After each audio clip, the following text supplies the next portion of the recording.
तान्या मित्तल मुझे बहुत पसंद है। जिस तरह से उन्होंने अमल का ध्यान भी रखा और उसको सूझबूझ दे रही हैं, उसके गुस्से को हैंडल कर रही हैं, बहुत ब्यूटीफुल है। मेरी एज अ फादर विश है कि बहुत अच्छी स्क्रिप्ट बनी और उसको कास्ट किया जाए। मुझे आज तक ये दोपहर नहीं भूलती जब बॉलीवुड के जाने माने म्यूजिक कंपोजर तब्बू मलिक हमारे साथ हैं। आपको बता दूं कि इन्होंने अपने दोनों बेटों अरमान और अमाल को म्यूजिक इंडस्ट्री में ऊंचाइयों तक तो पहुंचाया ही, साथ ही नाम शौहरत भी दिलाया।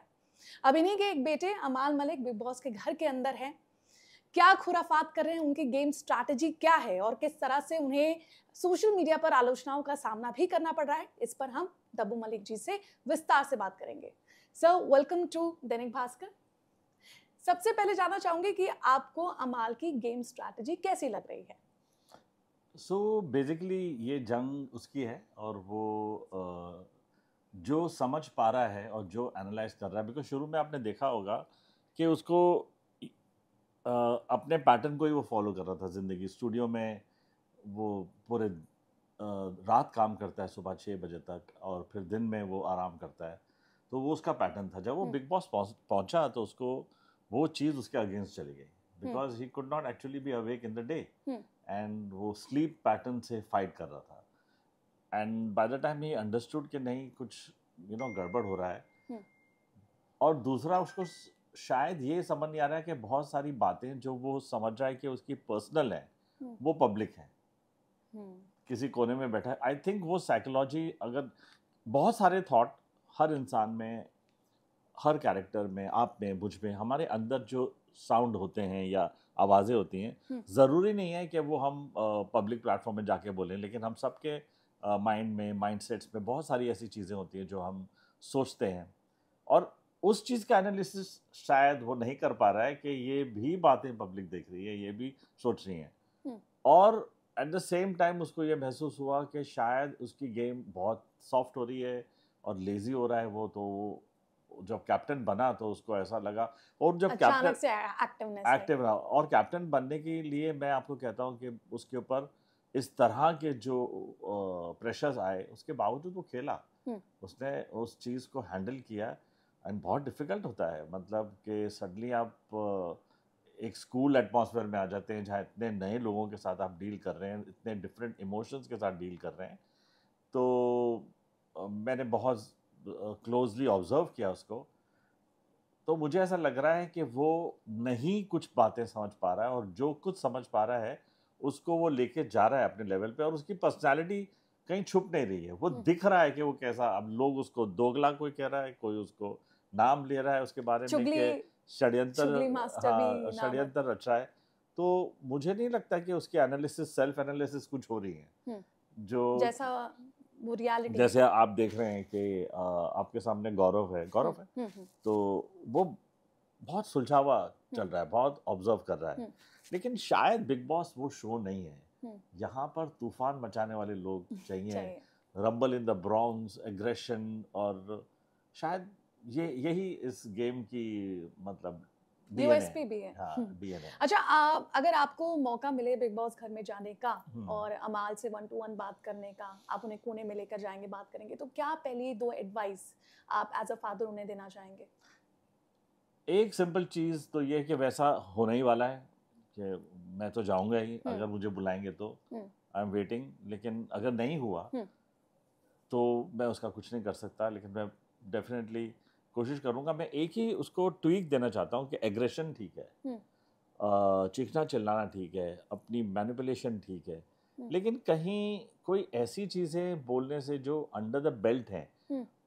फ़र्क ये है कि वो एक आम कॉन्टेस्टेंट नहीं, वो एक सेलिब्रिटी कॉन्टेस्टेंट है, और सही मायने में पूरी इंडस्ट्री की नज़रें हैं उस पर, और सारे लोगों की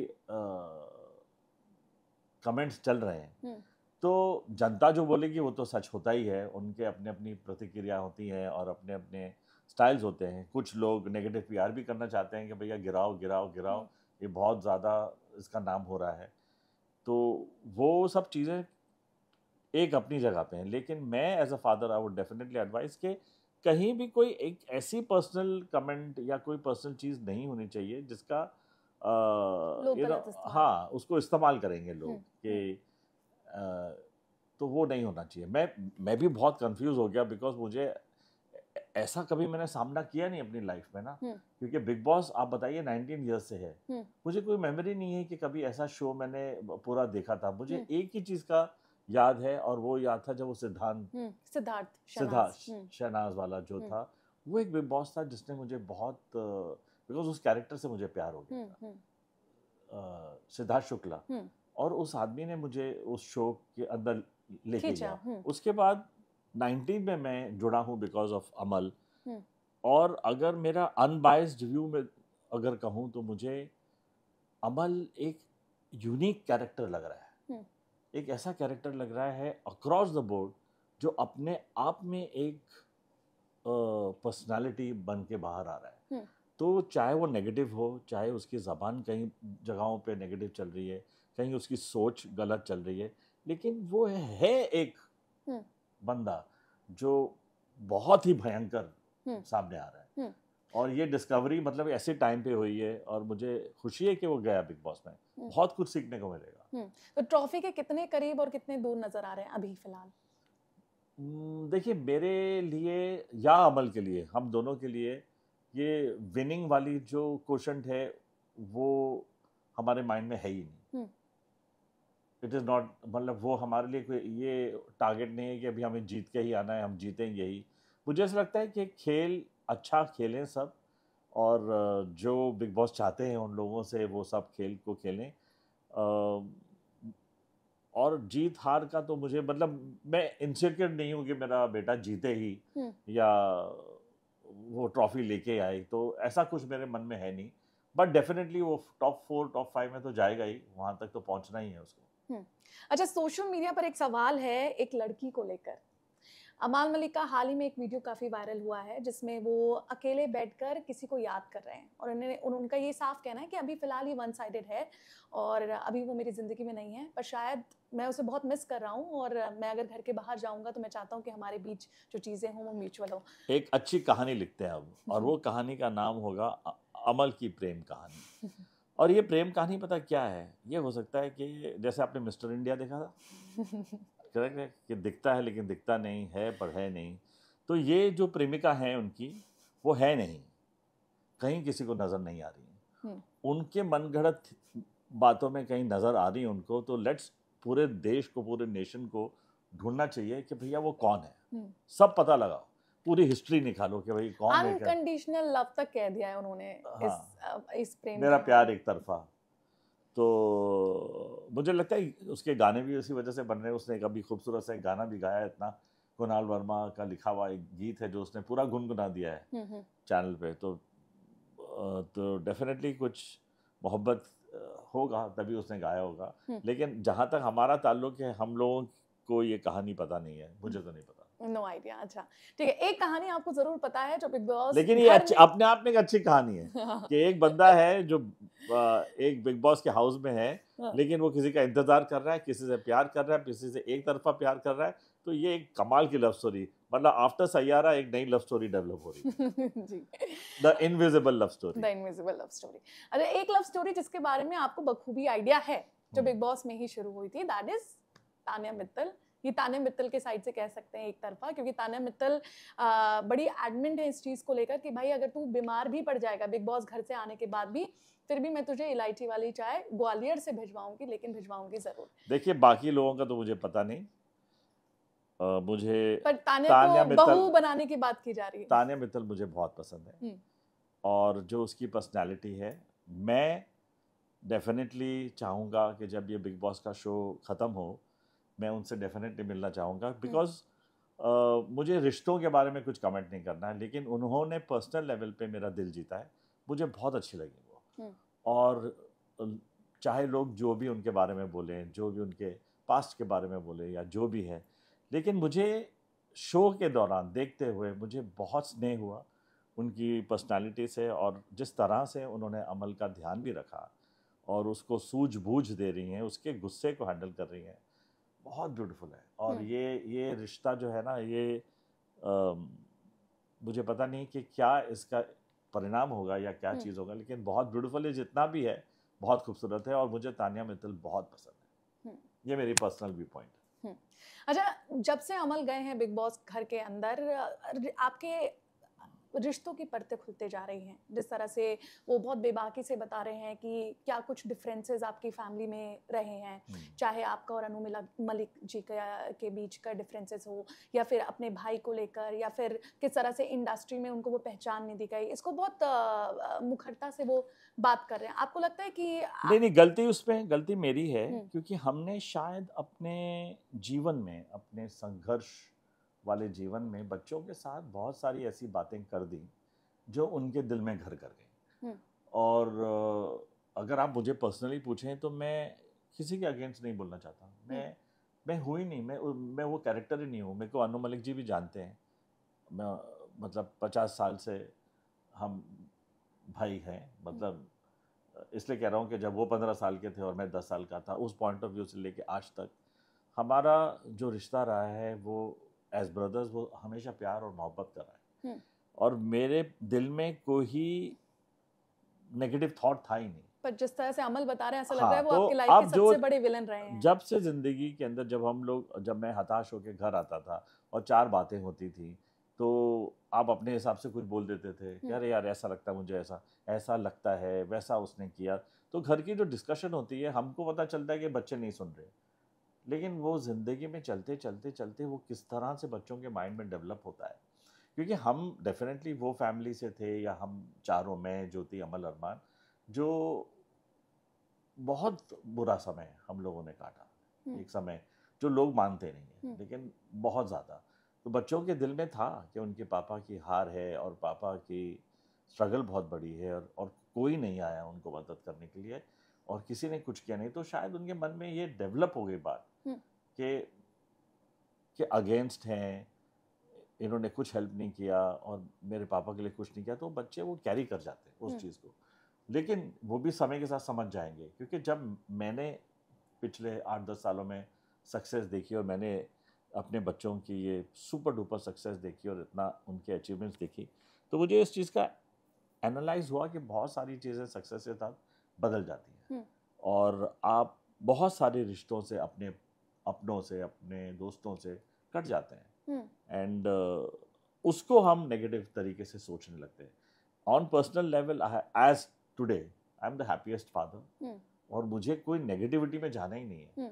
और उस बच्चे को अब मुझे, क्योंकि मैंने कभी सोचा नहीं था, मैं तो चाहता था कि वो खुद से, कि आज देखो वो बर्तन धो रहा है, कपड़े धो रहा है, झाड़ू मार रहा है, सब चीज़ें कर रहा है। मैं देख रहा हूँ कि जो उसने अपनी ज़िंदगी में नहीं किया वो कर रहा है वहाँ पे, बिग बॉस उससे करा रहे हैं। ये कितनी बड़ी चीज़ है, जो अमल ने अपनी ज़िंदगी में कभी नहीं किया, वो हम्बल होकर कर रहा है। तो मुझे लगता है ये नेगेटिव फेस से भी वो निकलेगा, ये नेगेटिव कमेंट से भी वो निकलेगा, और मैं चाहूँगा कि वो अपने आप सीखे, अपने आप ऑब्जर्व करे कि मुझे ये चीज़ें नहीं करनी, और यही मेरी एडवाइस होगी उसको। पर क्या जब वो अगर बिग बॉस घर से निकलते हैं तो क्या आप रिश्तों में थोड़ी जो खटास पैदा हो गई थी और आपको डिफरेंसेस हो गए थे, उनको मजबूत करने की कोशिश करेंगे? अनु मलिक से अमल को मिलवाएंगे? हाँ, या आप डैमेज कंट्रोल? ऑफ कोर्स वो तो होगा ही। अगर ये सब बातें हुई हैं तो हम, और अनु जी ने और सब चैनल्स पे कहा है कि वो अमल अरमान से बहुत प्यार करते हैं, और कोई भी मतलब इस तरह की जो नेगेटिविटी क्रिएट हो रही है, जिसकी आपके इस शो के अंदर पहली बार मैं ऐसा बोल रहा हूँ, इसकी ज़रूरत नहीं है, और हम उस चीज़ को डेफिनेटली सॉर्ट आउट करेंगे। और छोटी सी ज़िंदगी है वर्षा, कहाँ पर लेके जाएंगे हम ये सब नेगेटिविटी और एंगर और जेलेसी और ये सब कमेंट? ये सारी चीज़ें होती हैं, मैं नहीं कह रहा हूँ कि नहीं होता है। प्रोफेशनल लेवल पे बहुत सारी चीज़ें होते हैं, लोग काटते हैं, कटते हैं, मारते हैं, और दूसरों को, ये तो फिल्म इंडस्ट्री है, यहाँ पर सब होते हैं, अपने पराये कोई किसी का नहीं होता है, वो अलग चीज़ है। लेकिन रिश्तों को आपको बना के चलना पड़ता है, रिश्तों के साथ आपको सोचना पड़ता है कि हमें ज़्यादा नेगेटिविटी नहीं करनी है। पर अभी आप बेटे की सच्चाई के साथ खड़े रहेंगे या रिश्तों को बचाने की कोशिश करेंगे? मैं डेफिनेटली अपने बेटे को बचा रहा हूँ। बहुत सारी ऐसी बातें कर रहा हूँ जहाँ पर मैंने माफ़ी भी मांगी लोगों से कि उसको मिसअंडरस्टैंड मत करिए। मैं ये नहीं कह रहा हूँ कि मैं वाइट वॉश कर रहा हूँ जैसा लोग कह रहे हैं, और वो कोई नेपो किड नहीं है भाई। जिस तरह की स्ट्रगल अमल और अरमान ने देखी है, अगर उसके ऊपर मैं सब चीज़ें डिटेल में बताऊँगा तो आप लोगों की रूहें कांप जाएंगी। जो उन बच्चों ने देखा है वो किसी ने नहीं देखा। और मेरी फैमिली के साथ क्या हुआ, मेरे बच्चों के साथ क्या हुआ, अगर सामने आएगा और अगर मैं बोलना शुरू कर दूंगा तो आपको पता चलेगा कि कितनी तकलीफ। वो कोई नेपो किड नहीं है, वो किसी स्टार के बच्चे नहीं है, एक ऑर्डिनरी म्यूजिशियन था, एक ऑर्डिनरी फैमिली से थे। हम अपनी ज़िंदगी को किसी तरह चला रहे थे। उन बच्चों ने थोड़ा बहुत अपना नाम किया और डिजिटल वर्ल्ड के अंदर उन्होंने हंगामा कर दिया। और लेकिन डेफिनेटली मैं अपने बच्चे को समझाने की कोशिश करूँगा कि किस तरह से रिश्तों को बरकरार रखना पड़ता है, और कोई ज़रूरत नहीं जिन चीज़ों से आप नीचे दिखने लगो तो ऐसी प्रतिक्रिया या ऐसे कमेंट्स करके फ़ायदा क्या है। और पास्ट को ला के आप अपना क्या ही कर लोगे लाइफ के अंदर। आगे चलना है, फ्यूचर को बदलना है तो आपको पॉजिटिव ही सोचना पड़ेगा और आगे चलना पड़ेगा। And I am not interested in any negativity. मैं किसी के अगेंस्ट ही नहीं हूँ। मैं आवेज़ और जैद के बारे में कह चुका हूँ कि बहुत टैलेंटेड बच्चे हैं मेरे, तो मेरी आंखों के सामने बड़े हुए हैं। उनको किसी ने मदद नहीं किया, उन्होंने बच्चों ने कमाल किया अपनी लाइफ के अंदर डिजिटल मीडिया में। आप जैसा कर रहे हो उन्होंने भी किया, तो मेरे को थोड़ी कोई प्रॉब्लम है उस चीज़ के अंदर। मुझे प्रॉब्लम डेफिनेटली ये चीज़ है क्या है कि आगे चल के हमको रिश्तों को संभालना पड़ता है। गेम का मतलब या इन सब चीज़ों का मतलब ये नहीं है कि आप डायरेक्ट हिट करो हर एक चीज़ के अंदर। शायद वो उस बात को समझेगा, लेकिन मैं रोकना नहीं चाहता, बिकॉज अब उसको खुद ही सीखना है। ये जंग उसकी है, ठीक है। मैं जाके उसको बचा नहीं सकता हर एक चीज़ के अंदर, नोबडी इज अलाउड। उसको लड़ाई खुद लड़नी समझना पड़ेगा। उसके सामने जो जो होगा उसको समझ आएगा। अच्छा, उन पर एक और इल्ज़ाम लगा है कि बहुत गाली गलौज करते हैं, दोगले हैं, पीठ पीछे कुछ और बोलते हैं, सामने कुछ और रहते हैं। हाल ही में इस पर गौहर खान, एक्ट्रेस और मॉडल रह चुकी है, उनका भी बयान आया है कि आप प्रिविलेज हो, इसका मतलब ये नहीं कि आप किसी को भी इस तरह से कह सकते हो, गाली गलौज कर सकते हो। हाँ, एक चीज़ तो ये है कि हम कोई प्रिविलेज नहीं है, और मैंने अपने प्रीवियस इंटरव्यूज़ में भी कहा कि आई डोंट थिंक कि उस गली में जाने की कोई ज़रूरत भी है। जो चीज़ को आप एनालाइज करोगे, मतलब वो बाद में जब ये शो के एनालाइज करेगा तो उसको खुद महसूस होगा कि it is not the right path, it is not the right way to speak और to talk to anybody. And मतलब आपके इस पर्टिकुलर पॉडकास्ट में मैं एपोलॉजी नहीं मांग रहा हूँ किसी से, बट डेफिनेटली ये रास्ता अपनाने की कोई ज़रूरत ही नहीं है अमल को। अच्छा, फेवरेटिज्म को लेकर भी उन पे इल्ज़ाम लगे हैं कि सलमान खान उनको लेकर थोड़ा उनका सॉफ्ट कॉर्नर है, बाकी को डांट पड़ते रहती है। चलिए, एक टास्क था जिसमें उनको कहा कि आप तो सोते सोते नज़र आ रहे हैं, कॉफ़ी पीजिए। उसके बाद कहना है कि कुछ क्लिप्स भी सोशल मीडिया पर वायरल हो रहे हैं कि कहीं ना कहीं सलमान खान का सॉफ्ट कॉर्नर है। अमाल को लेकर सॉफ्ट कॉर्नर। ये एक बहुत बड़ा एक ये भी प्रॉब्लम है कि बहुत सारे लोगों को इस संगीत बनाने वाले पर्सनालिटी को हमेशा अगर लोग अरमान बोलेंगे या रेपिटेटिवली अरमान ज़्यादा पॉपुलर है, तो thank you to Bigg Boss कि बिग बॉस ने अमल को फोर फ्रंट पर लाया है। अच्छी या बुरी दोनों चीज़ें उसकी नज़र आ रही हैं। और जहाँ तक गालियों का सवाल है और उसकी लैंग्वेज का सवाल है, सो ये डेफिनेटली फॉल्ट हमारा है। हम क्यों किसी बच्चे को तो हम लाए ज़िंदगी में, और उसने अगर ये लैंग्वेज को अडेप्ट किया है तो कहीं ना कहीं उसने सुना होगा। और मैं इस मिस्टेक को एक्सेप्ट करता हूँ कि शायद हमारी जो अपब्रिंगिंग है या हमारा एटमॉस्फेयर जो क्रिएट हुआ था उसने इस चीज़ को एब्जॉर्ब किया है। तो अगर संगीत एब्जॉर्ब किया है, इमोशंस एब्जॉर्ब किए हैं, तो नेगेटिविटी भी एब्जॉर्ब की होगी। करेक्ट है। तो मैं समझता हूँ कि he is representing the family. जैसा किसी ने अच्छा कहा था कि आई थिंक तानिया ने कहा कि जो तुम बोल रहे हो या गालियाँ भी बोल रहे हो या चिल्ला भी रहे हो, चीख भी रहे हो, तो तुम अपनी फैमिली को रिप्रेजेंट कर रहे हो। लोग समझेंगे कि ये ऐसी फैमिली है। तो अगर एक तरफ उसका टैलेंट दिख रहा है, उसके इमोशंस दिख रहे हैं, वो रो रहा है और वो प्योरली रो रहा है, झूठा वो कभी रोएगा नहीं, वो झूठा इंसान है ही नहीं। अब वो पॉलिटिकल मूव्स कर रहा है अंदर बैठ के, इधर कुछ बात उधर कुछ बात, अगर ये लोगों को नज़र आ रहा है, लोग उसे दोगला कह रहे हैं, तो वो भी उसका कैरेक्टर नज़र आ रहा है, सारी चीज़ें नज़र आ रही हैं। लेकिन वो खेल है और उसको उस खेल को खेलना पड़ेगा और उसको समझना पड़ेगा कि क्या सही हो रहा है मेरे साथ, क्या गलत है। अच्छा, बिग बॉस घर में अमाल के अंदर एक अलग तरह की ऊर्जा भी देखी हम सबने कि उन्होंने कहा कि मैं बाहर आके फोड़ दूंगा, मैं बहुत ऐसे बेहतरीन गाने बनाने वाला हूँ जो आने वाले टाइम में सुपर डुपर हिट होंगे। उसको सबसे बड़ा सरप्राइज तो ये मिलने वाला है कि जो पूरी इंडस्ट्री के लिए शौक है कि बिग बॉस में उसको देखने के बाद मेरे मन में अब एक चीज़ आई है कि अगर वो संगीत बनाएगा भी तो अपने चेहरे के लिए बनाएगा, और मैं चाहूँगा कि वो एक्टर बने, और मैं चाहूँगा, ये फादर की ख्वाहिश है, मैं पूरा का पूरा रास्ता उसका बदल दूंगा। और ये मैं आपको बता दूं कि ये मैनिफेस्टेशन के अमल बिग बॉस पे आएगा, ये मेरी मैनिफेस्टेशन थी और मेरी कोशिश थी, और मैं बहुत खुश हूँ। मैंने किसी को अप्रोच नहीं किया, वक्त ने और जैसे ब्रह्मांड में मेरी बातें चलेगी कि मुझे चाहता था कि मेरे बेटे अमल मलिक को दुनिया देखे।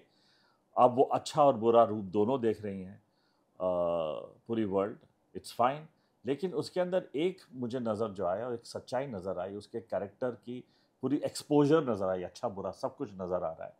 और मेरी एज अ फादर विश है कि बहुत अच्छी स्क्रिप्ट बनी और उसको कास्ट किया जाए। मुझे आज तक ये दोपहर नहीं भूलती जब सैयारा के डायरेक्टर मोहित सूरी जी ने हम लोगों को यूटीवी के ऑफिस में बुलाया था, जो मलिक फैमिली बहुत समय पहले, मतलब almost 1.5 year back, Malik family की लेगेसी के ऊपर कुछ बनाना चाहते थे, और मैं बड़ा एक्साइटेड था अबाउट दिस। तो ये एक मेरा सपना भी हुआ है, और मैं चाहता हूँ कि सिर्फ रियलिटी शो ना हो, एक ओटीटी पे ये मेरी ख्वाहिश है कि उसको कास्ट किया जाए और एक ऐसा रोल दिया जाए जिसमें वो संगीत भी अपना बनाए और उस चीज़ को परफॉर्म भी करे। ये मेरी विश है, और मैं रास्ता इस तरह से उसका बदलना चाहता हूँ। लीड हीरो की ख्वाहिश है आपकी, लीड हीरोइन कौन होगी अपोजिट, उसके बारे में सोचा है? श्रद्धा कपूर, उसकी फेवरेट। जी। अच्छा चलिए, लास्ट एक रैपिड फायर राउंड ले लेते हैं। जी। आपने बहुत अच्छा अपने बच्चे के लिए कहा, उसे सपोर्ट के लिए। एक लास्ट रैपिड फायर राउंड में मैं आपसे कुछ बिग बॉस वाले सवाल पूछ लेती हूँ। अच्छा, घर में आपको क्या लगता है कि सबसे ज़्यादा ड्रामेबाज कौन है? कौन सा ऐसा कंटेस्टेंट है जो बिग बॉस 19 में सबसे ज़्यादा ड्रामेबाज है? तान्या मित्तल। ठीक है। घर का असली मास्टरमाइंड कौन है? मास्टरमाइंड जो है वो शायद, बाप रे, टफ टफ क्वेश्चन, कोनिका जी। ओके, कोनिका जी। ओके, किस कंटेस्टेंट के साथ आप आने वाले टाइम में गाना बनाना चाहेंगे? मतलब एज अ सिंगर और व्हाट? या as a singer, if you want अगर आप वीडियो में कास्ट भी करना चाहें तो। एक गाना तो डेफिनेटली अमल और तान्या मित्तल का बनता है। वो तो पूरी जनता चाहेगी, अगर वो परमिशन दें तो ऐसा बनाएंगे हम। Will it be a Tanya Mittal, Tanya Mittal, Tanya Mittal. Okay, I think पूरा देश पसंद कर रहा है उनको, मैं ही नहीं। हाँ। अच्छा, मुझे पता है इसका भी आंसर क्या होगा अगर मैं पूछूंगी घर का सबसे एंटरटेनिंग कंटेस्टेंट कौन सा है? सी फुल फ्लेज्ड जिसको कहते हैं, उसके अंदर नायक, खलनायक, कॉमेडियन सब कुछ मिला दो तो there is no comparison. Amal is really rocking, मतलब too good. Amal very good. घर में सबसे फेक कौन सा कंटेस्टेंट आपको लग रहा है? फेक? Yes. नहीं, I don't think anybody is fake. सब खेल रहे हैं तगड़े तरीके से। एक बात डेफिनेटली है कि गौरव बाय द बुक खेल रहा है। Okay. वो नहीं अपने पर्सनालिटी को या किसी चीज़ को डैमेज देख सकता है। आई थिंक वो उस चीज़ में वो शायद उसके अगेंस्ट भी जा सकता है। उस पर्टिकुलर वो बहुत स्मार्टली अपने आप को रिजर्व रख रहा है, अपनी पर्सनालिटी को एक्सपोज नहीं कर रहा है, और खेल उतना ही खेल रहा है जितना उसको लगता है कि मैं सही हूँ। He is not damaging himself. बहुत स्मार्ट है, बहुत स्मार्ट। अच्छा, आपको अगर ये पावर मिल जाए कि आपको किसी को इस बार एविक्ट करना हो, किसी कंटेस्टेंट को, तो वो कौन होगा? एविक्ट मतलब पर्सनल नहीं हो जाएगा अगर मैं बोलूं किसी को एविक्ट नहीं, आपको करना लग रहा है तो? कि गेम में ज्यादा दिखाई नहीं दे रहा है और शायद ये I think Nehal. Neha? Yeah, could be, but she is in the secret room now. हाँ, होने वाली थी पर Maybe, secret room. maybe, yeah. आपको कौन लगता है कि इस बार कौन विजेता होगा बिग बॉस घर का? मुझे ऐसा लगता है कि I think Amal should win the big boss, but competition tough होगी। आगे चलते चलते आई थिंक सब लोग अभी शुरू हो जाएंगे within next week to give the fight, and मेरे लिए तो Amal, you are a victory already. तुमने पार्टिसिपेट किया, तुम अच्छा खेल खेल रहे हो, नेगेटिविटी से दूर रहो। मेरे लिए you are already a victorious performer. अच्छा, सोशल मीडिया पर ये टाइटल तो अमल को दिया गया है, चुगली चाची का, पर अगर आपको इस टाइटल को किसी और कंटेस्टेंट को देना हो तो वो कौन होगा? नहीं, मैं शो को उतना एनालाइज नहीं कर पाया हूँ, मुझे एनालिसिस नहीं हो पा रही है, क्योंकि मैं फ्रैगमेंटेड इन्फॉर्मेशन के साथ कुछ कमेंट नहीं कर सकता, क्योंकि मैं इतना स्टडी नहीं कर रहा हूँ। मेरी फोकस थोड़ी बहुत अमल पे है, और मुझे तो सब प्यारे लग रहे हैं बच्चे, and they are doing very well, and सब संभल के अच्छा लड़ाई झगड़ा अच्छे तरीके से करे, ज़्यादा नेगेटिविटी ना हो तो अच्छा है। अब फैमिली रिश्तेदारों में अमल के गेम को लेकर बातचीत होती है? हाँ, ऑफ कोर्स। आपके साथ वीडियो क्लिप शेयर होते हैं कि देखिए ये कमेंट आया या ऐसा खेल रहा है, आज उसका मूड ऐसा था, तो फैमिली में बैठ के ये बात वो होती हम लोग चारों के बीच में तो हो ही रहा है। मैं, अरबान, अमल, अरे, आशना, अरबान, हम लोग सब बातें कर रहे हैं। और अरबान तो बिल्कुल, he was not the person, he was so against, वो डरा हुआ था कि ये कुछ भी बोल देगा, ये हो जाएगा, वो हो जाएगा, तो कि पापा मत भेजो, आप गलती कर रहे हो। तो अरबान बहुत डरा हुआ था, पर now he is getting adjusted to the fact कि उसको ऐसा लग रहा है कि एक ग्रेटिफिकेशन मिल रही है कि वो गाना गा रहा है, अपने आप को अपनी इमोशंस को चैनलाइज कर रहा है, तो he is also liking it. चलिए, दैनिक भास्कर के दर्शकों से बातचीत करने के लिए आपका बहुत बहुत शुक्रिया। Thank you. मुझे लगा कि आज का इंटरव्यू वर्षा ने बहुत अच्छे से कंडक्ट किया है। कुछ ऐसी बातें हुई हैं जिन जिन रास्तों को मैं बहुत सारे इंटरव्यूज़ में ढूंढ रहा था, लेकिन शायद इनसे बात करते हुए मुझे उन रास्तों का एहसास हुआ, और मेरी सोच के अंदर भी इसी इंटरव्यू के दौरान बहुत सारी तब्दीलियाँ आई। And I wish all everybody happy Navratri and Jai Mata Di, and let everybody have the right frame of mind and right information. Let's play hard and vote for and vote for Amal. Amal की तरफ से मैं सबको request करूंगा, keep voting for him. Let us take him to the winner point.